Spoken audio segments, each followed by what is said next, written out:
And joining me now is Republican Senator Tim Scott of South Carolina. Senator Scott, welcome back to Meet the Press.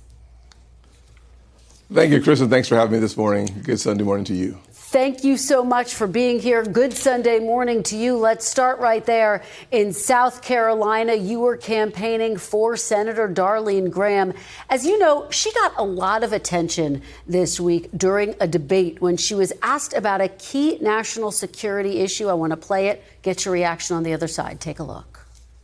Are Taiwan and the South China Sea national security issues for the United States? And if so, why or how?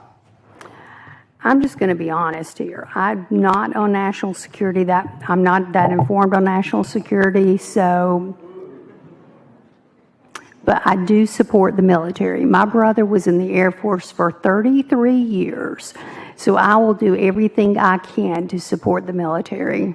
My dad was in the Army. I'm not a polished politician up here. National security is not my thing, not my area of expertise, but I do support the military.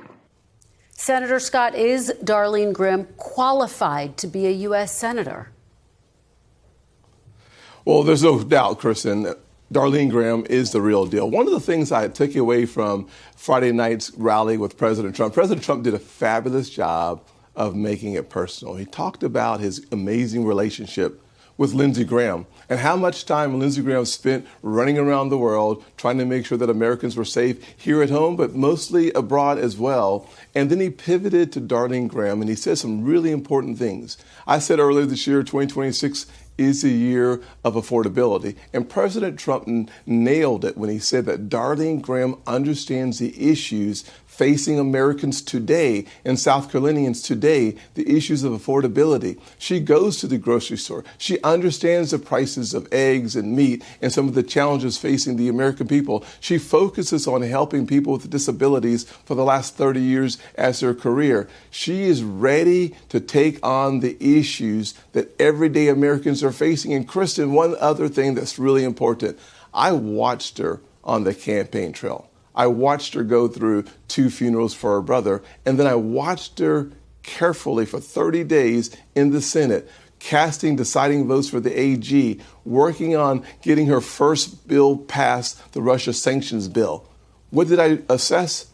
Highly qualified, incredibly competent, ready for prime time. She's ready to tackle the issues of affordability for the American people, and she's ready to serve the great state of South Carolina in the United States Senate. I ask every Republican in South Carolina, vote Darlene Graham on Tuesday. But Senator Scott, should a U.S. Senator have a basic understanding of national security issues?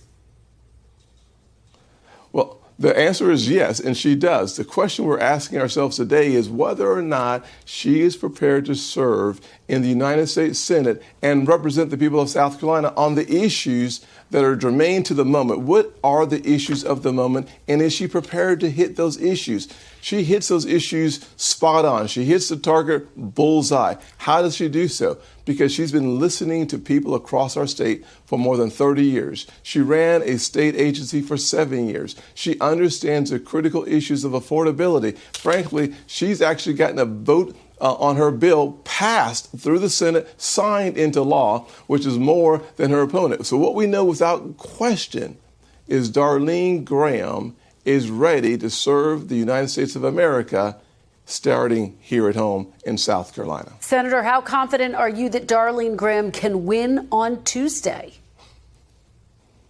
Very confident. It's one of the reasons why I waited 30 days to make sure that I felt like she was ready. I can tell you, as the senior senator for the great state of South Carolina, the person I want in the Senate with me, Darlene Graham, representing the people of South Carolina. All right. Well, easy choice. Let's talk about the broader state of play for the Senate. According to the Cook Political Report, 6 of the key battleground races have shifted out of Republicans' favor since April. Texas and Iowa moved from lean Republican to toss-up just this week. As chair of the National Republican Senatorial Committee, why do you think that so many of these Republican-leaning races have now moved to toss-ups? Well, I am very confident that we will be in the majority at the end of November this year. And let me tell you why. We are facing the most dangerous, radical, and frankly, Kristen, weird Democrats I've seen in my lifetime. Let's start in Texas. James Tallarico believes that God is non-binary. He's a person who's so out of step with Texans that we're seeing a coalition building around our candidate, Paxton, Republicans and Democrats and independents coming together to make sure that James Tallarico never sees the Senate floor. We're going to talk. Turn your attention to Michigan. Abdul El Sayed, the same kind of dangerous, radical, weird candidate. They're all over the country. We feel really good about where we are. And if you want to go back to Iowa, we have Ashley Hinson, a strong, powerful candidate running very strong in her state. And on the other side, we have Josh Turek, who has never seen a tax increase he didn't like. We're talking about someone willing to take resources out of the pockets of people working overtime. We're talking about someone who believes that raising taxes will help people in Iowa meet their needs. Let's talk about out of step. Let's talk about some of these states that you just raised. Let's start in Texas. Democrat James Tallarico, as you just said, facing off against Ken Paxton. Paxton has faced allegations of bribery, fraud, abuse of power. He was impeached by his own party. You endorsed Senator John Cornyn in the primary against Paxton. So why do you now believe Ken Paxton has the character to serve in the U.S. Senate? Well, I can tell you this. What we know with great clarity is that James Tallarico does not have the character to serve in the United States Senate, nor does he have the right position on the issues that Texans care most about. I'll say it very clearly, and I'll say it again. James Tallarico is out of step, completely out of step with Texans. But does Paxton have the character to serve? He was impeached by his own party. Raise the taxes. Kristen, at the end of the day, the contrast is clear and simple. James Tallarico will not be the senator for Texas. And there are a host of reasons, from his position on the faith to his position on taxes to his position on boys playing against girls in sports. What we know with great certainty is that we will keep Texas red to the roots. All right, let's talk about another state that you raised, another big state, Michigan, the face-off between Democrat Abdul El Sayed and former Congressman Mike Rogers. The R-S.C. continues to put out social media posts claiming that Abdul El Sayed has quote-unquote terrorist ties, and yet there is no evidence that he has terrorist ties. Senator, should the NRSC stop running those ads? Well, we know without question that he had family members who helped resource Osama bin Laden.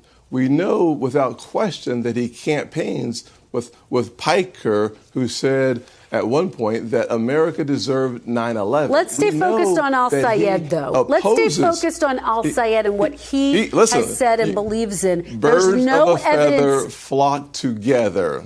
Birds of a feather flock together. The company you keep does matter. We all know that. That's something we learn in elementary school. Well, let's go to where he stands on the issues, though. There's a reason why even former Biden administration folks are joining with Republicans and hosting fundraisers throughout Michigan to support Mike Rogers. Here's one of the reasons why. We've got a candidate in Abdul El Sayed who wants to abolish ICE. He wants to defund the police.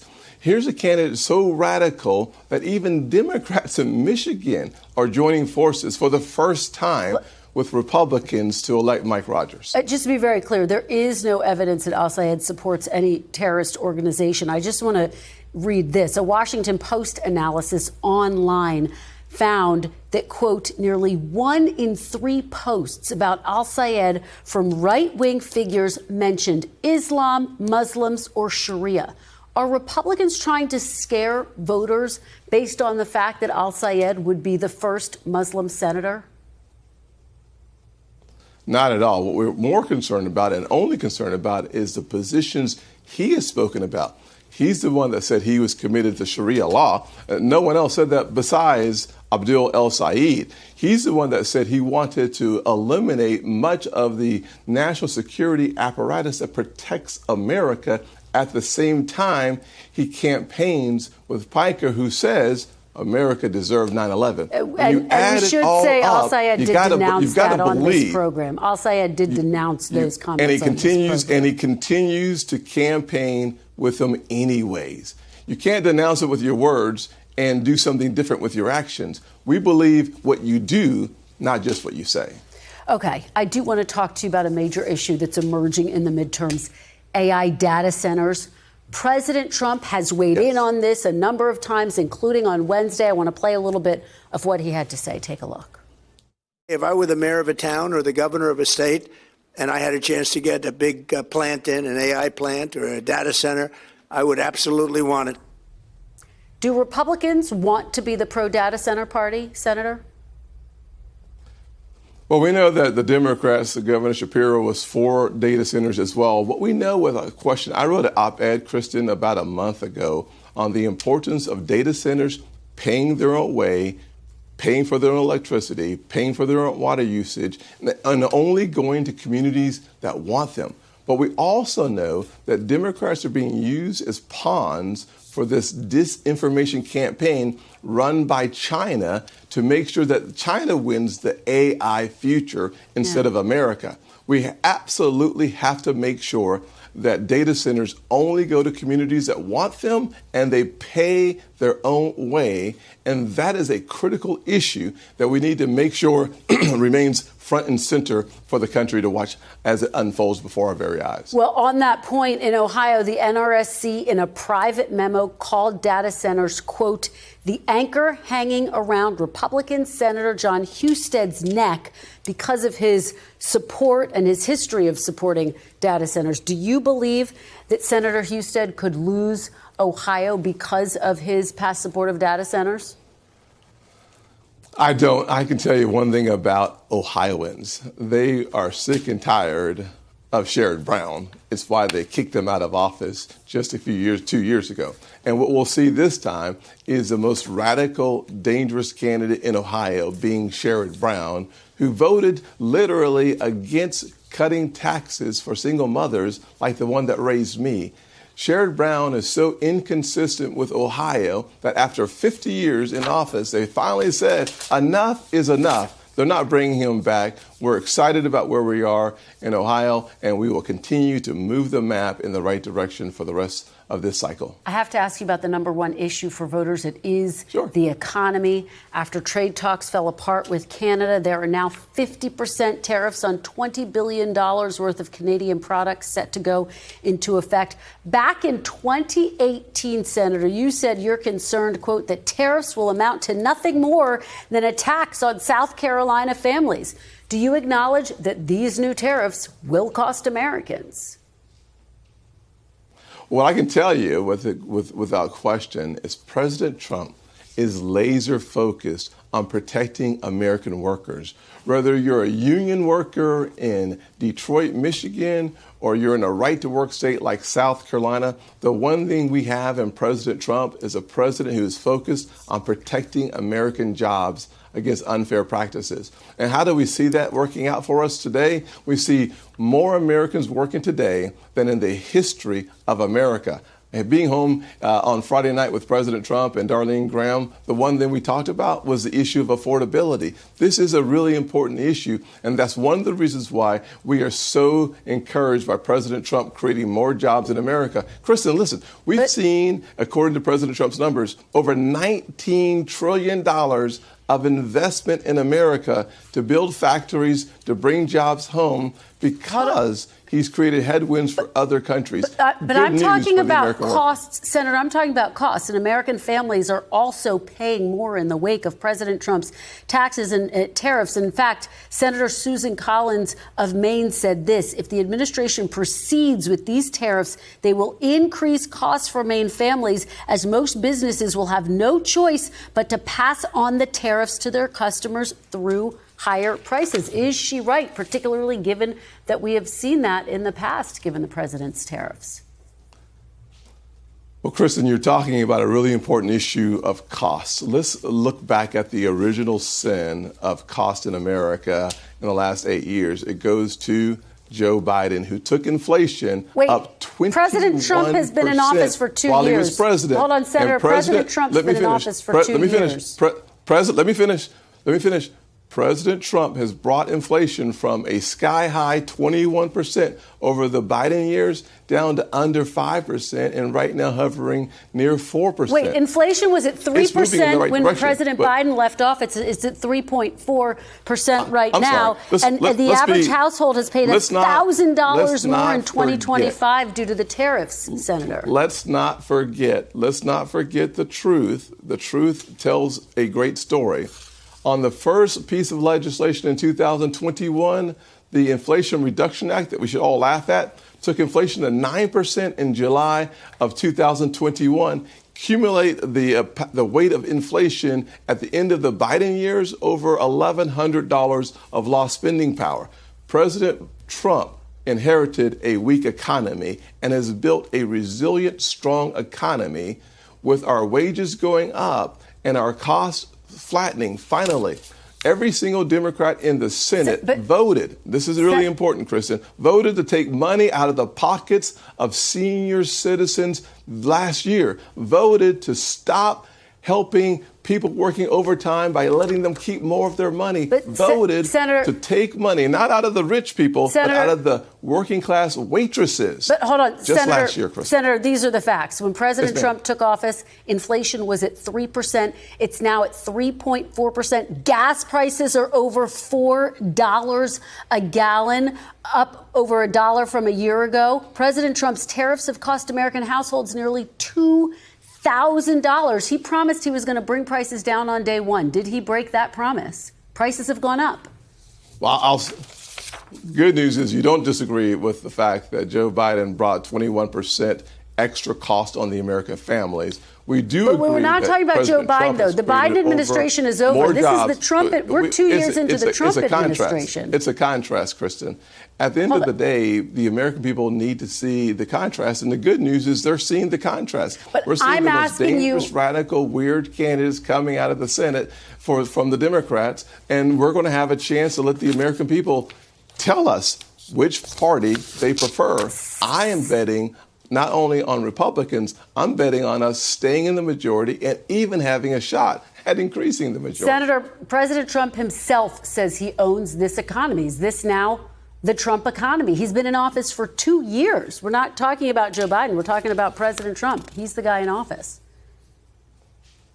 There's no doubt. I want to make sure that the voters have the clear picture of more than just 18 months in office. The fact of the matter is that what precedes the 18 months matters. And then the 18 months also matters. And that's one of the reasons why when you look at President Trump making sure that working class Americans have more money, more of their own money to spend, that's a good thing. Democrats voting against that, that's a bad thing. All right, Senator, again, inflation was at 3% when President Trump took office. It's at 3.4% now. Very quickly, though, before I let you go, you ran for president back in 2024. Do you rule out another run in 2028? I'm running for re-election in 2028. I am thankful that the great state of South Carolina has afforded me the opportunity to continue to serve in the United States Senate this far. And I certainly pray that they will allow me to do so in 2028. Do you rule out running for president, though? I have no intention on running for president in 2028. I have every intention of making sure that whoever wins the nominee gets the full support, not only of Republicans, but of some Democrats and independents. It's time to unite this country around the great opportunity party, and we have the issues and the positions that are consistent with the vast majority of the American people. It's time to go sell our message. All right, Senator Scott, please come back. Keep us posted between now and the midterms. We really appreciate your joining us. Thank you so much. Thank you, Kristen. You have a great day. We thank you for watching, and remember, stay updated on breaking news and top stories on the NBC News app or watch live on our YouTube channel.